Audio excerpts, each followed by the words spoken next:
العلم هو النور الهادي والمفتاح لكل الخير من يرد الله به خيرا. بسم اللہ الرحمن الرحیم. اللہم صلی وسلم وبارک علی سیدنا مولانا محمد وآلہ وصحبہ اجمعین. اما بعد.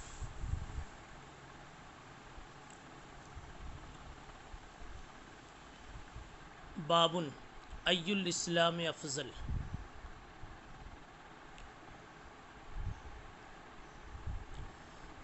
اسلام کی کون سی چیز سب سے افضل ہے؟ کون سا عمل سب سے زیادہ فضیلت والا ہے؟ پہلے بتایا جا چکا کہ ایک حدیث میں بتلایا گیا کہ ایمان کے بہت سے شعبے ہیں، بہت سی شاخیں ہیں، اور شاخ بول کر کے اعمال ہی مراد ہے. اب ظاہر سی بات ہے کہ اس میں صرف سوال ہوگا کہ سارے اعمال تو ایک درجے کے نہیں ہوں گے، مختلف نوعیتوں اور جہتوں سے اہمیت میں فرق پڑتا ہے.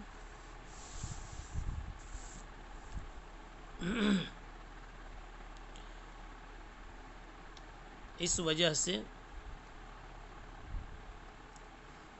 سائل کو یہ سوال ہوا کہ اسلام میں سب سے بہتر عمل کیا ہو سکتا ہے. چنانچہ سائل نے جناب رسول اللہ صلی اللہ علیہ وسلم سے سوال کر دیا. پھر آپ صلی اللہ علیہ وسلم نے جواب دیا. یہی سوال اور جواب باب کے ذیل میں آنے والی حدیث میں منقول ہے. به قال حدثنا سعید بن یحیی بن سعید الاموی قال حدثنا ابی قال حدثنا ابو بردۃ ابن عبد اللہ ابن ابی بردۃ عن ابی بردۃ عن ابی موسیٰ رضی اللہ تعالی عنہ قال قالوا یا رسول اللہ ای الاسلام افضل قال من سلم المسلمون من لسانه ویدہ. حضرت ابو موسیٰ اشعری رضی اللہ تعالی عنہ کہتے ہیں یا رسول اللہ، نقل کرتے ہیں کہ صحابہ نے پوچھا یا رسول اللہ ای الاسلام افضل. ای الاسلام اے ای خصلۃ من خصال الاسلام. اسلام کے اعمال میں اور اسلام کی پسندیدہ عادات و خصائل میں سب سے عمدہ خصلت کیا ہے؟ سب سے زیادہ فضیلت رکھنے والی خصلت، فضیلت رکھنے والا عمل کون سا ہے؟ آپ صلی اللہ علیہ وسلم نے جواب میں ارشاد فرمایا قال من سلم المسلمون من لسانہ ویدہ. من سلم المسلمون، یہ آپ نے جواب دیا کہ سب سے اچھی بات یہ ہے کہ آدمی ایسی زندگی گزارے کہ اس کی زبان سے اور اس کے ہاتھ سے کسی کو تکلیف نہ پہنچے، سبھی محفوظ رہیں.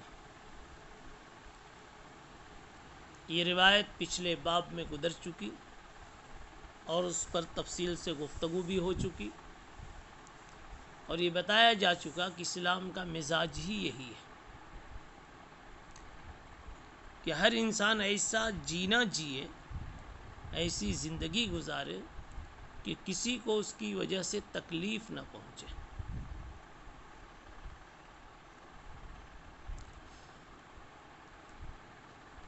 یہ بات تو ہو چکی کہ انہی دو عضو کا ذکر کیوں، لسان اور ید کا.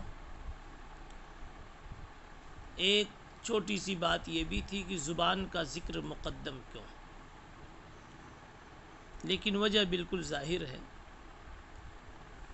کہ زبان سے جو تکلیف کی چیزیں وجود میں آتی ہیں وہ کثیر الوقوع، ہاتھ سے تکلیف پہنچانے کے واقعات زبان کے مقابلے میں بہت کم ہیں۔ ہاتھ تو ہمیشہ سامنے والے پر چلتا، اپنے سے کمزور پر چلتا، اور آپ کے ہاتھ کو دوسرا پکڑ بھی سکتا، روک بھی سکتا، لیکن زبان کا معاملہ ان تینوں مجالات میں بالکل مختلف ہے۔ آپ کی زبان کوئی روک نہیں سکتا۔ آپ کے سامنے اس شخص کا ہونا ضروری نہیں جس کو آپ اپنی بات سے اور اپنی زبان سے تکلیف دینا چاہتے ہیں۔ یہاں بول دیجئے، غائبانہ اس کو خبر لگ جائے گی اور وہ تل ملا کے رہ جائے گا۔ مثلا کسی نے چوری کی تہمت باندھ دی، کوئی اور غیبت کر دی، کوئی اور الزام لگا دیا، کسی کے بارے میں غلط شہادت دے دی، یہ سب زبان کے خرافات ہیں، بکواس ہیں، زبان کی مضرات و ایذاءات ہیں۔ اور اس میں ایک اور عموم ہے، ہاتھ تو سامنے والے تک ہی محدود رہتا ہے، اس لیے زندہ سے اس کا تعلق ہے، لیکن زبان تو زندہ اور غیر زندہ سب پر چلتی۔ آدمی دفن ہو چکا ہے، بلکہ کہہ لیجئے کہ وہ جانے والا تو جنت میں اپنا ٹھکانہ پا چکا ہے، مگر اس کا حاسد، اس کا دشمن، اس کا باغی آج بھی اس کو گالیاں دے رہا ہے۔ تو یہ لسان کے اثرات اور اس کی ایذاءات زیادہ ہیں، اس لیے لسان کو حدیث میں مقدم کیا گیا۔ بہرحال اس باب کا حاصل یہ ہے کہ سب سے اونچی بات اسلام میں آنے کے بعد یہ ہے کہ آدمی اپنی زندگی کو پرسلامت بنائے، ہر اعتبار سے۔ دو کو ذکر کر کے ہمہ جہتی سلامتی مراد ہے۔ جہاں سے امکانات زیادہ تھے انہی پر روک لگا دی گئی، تو نادر الوقوع جگہوں پر بدرج اولا یہیں سے یا دلالت النص اور اقتداء النص کے طور پر وہ باتیں سمجھ لی جائیں گی۔ باب اطعام الطعام من الاسلام۔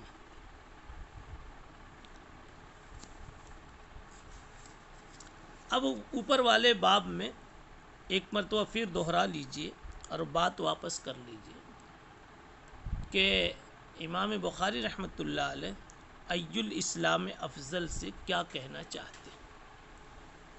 تو امام بخاری رحمۃ اللہ علیہ کے پیش نظر تو اپنے زمانے کے تقاضے اور ضرورت کی وجہ سے یہ بات تھی کہ وہ ایمان کے لیے اعمال ثابت کر رہے، شعبے ثابت کر رہے،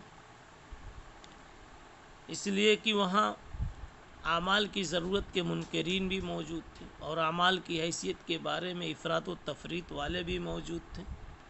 اس لیے امام بخاری رحمۃ اللہ علیہ اعمال کی اہمیت کو سمجھا رہے ہیں، اور اسی کو سمجھاتے ہوئے آگے اب کہہ رہے ہیں اطعام الطعام من الاسلام، کھانا کھلانا بھی اسلام کا ایک جزو ہے، ایک حصہ ہے، یہ بھی کہہ سکتے اسلام کی ایک شاخ ہے۔ جیسے پیچھے بتایا الایمان بضع و سبعون شعبہ، 70 شاخیں ہیں، 60 شاخیں ہیں۔ اب آپ کو وہیں سوال ہوا کیا کیا شاخیں ہیں، تو یہ کہتے جا رہے ہیں یہ عمل من الاسلام، یہ عمل من الاسلام۔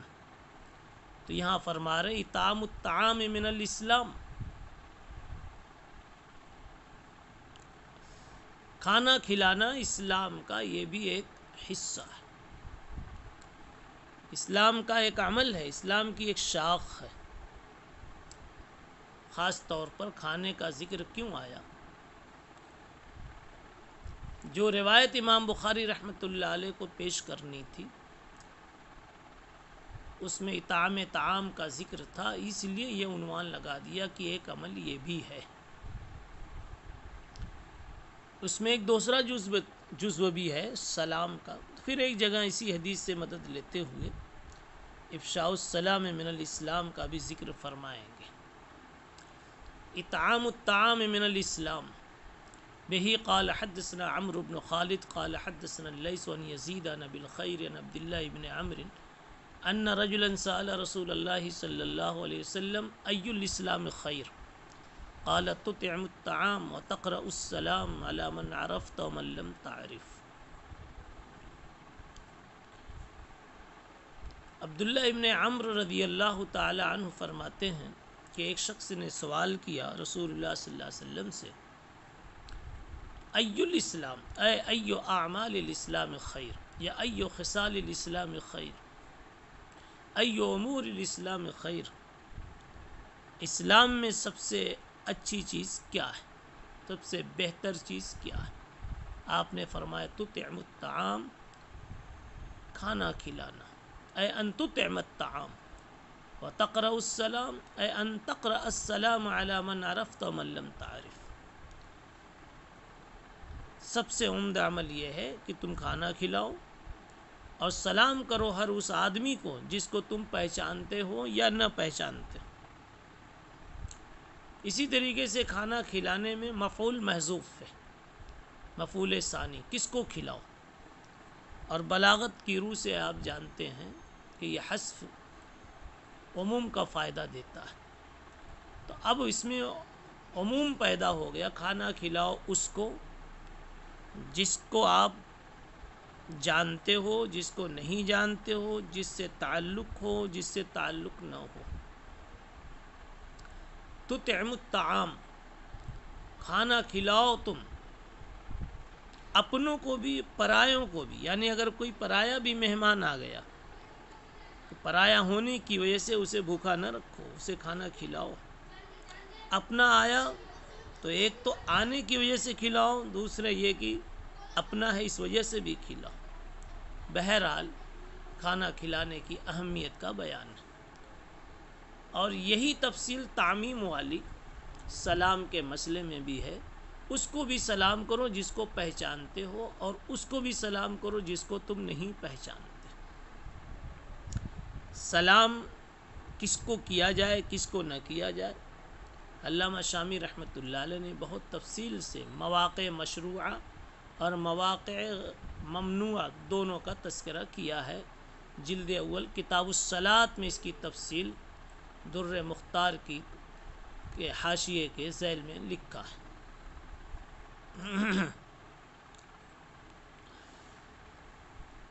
کسی موقع پر اس کی تفصیل بھی آ جائے گی کتاب الاستیزان وغیرہ میں، لیکن اتنی بات یاد رکھیں، وہ سلام،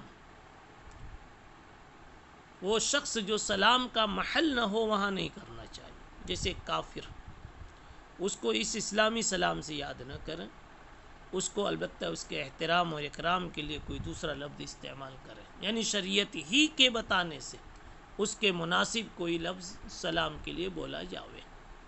نمبر 2، جس کو آپ سلام کریں وہ کسی گندی حالت میں مبتلا نہ ہو، ورنہ اس وقت وہ سلام کا مستحق نہیں ہے، کسی معصیت کی حالت میں مبتلا نہ ہو۔ نمبر 3، اس کے کسی کام میں، اس کے کسی امر معتبر میں، قابل لحاظ امر میں خلل نہ واقع، مثلا کوئی نماز پڑھ رہا ہے، کوئی اذان دے رہا ہے، کوئی باتیں کر رہا ہے اور آپ کی طرف متوجہ نہیں، اپنی بات میں متوجہ ہے، یا یہ کہ وہ سبق یاد کر رہا ہے وغیرہ، تو خلل نہیں ہونا چاہیے۔ آپ در مختار کھولیں گے تو اس میں آپ کو کتاب الصلاۃ ہی میں بات ملے گی، یہ شعر ملے گا، سلام کا مکروہ علی من ستسمع ومن بعد ما یبدی یسن و یشرع۔ علامہ شامی نے انہی اشعار کو، یہ اور جیسے اور بھی اشعار ہیں، انہی کو سامنے رکھ کر کے تفصیل بھی فرمائی ہے۔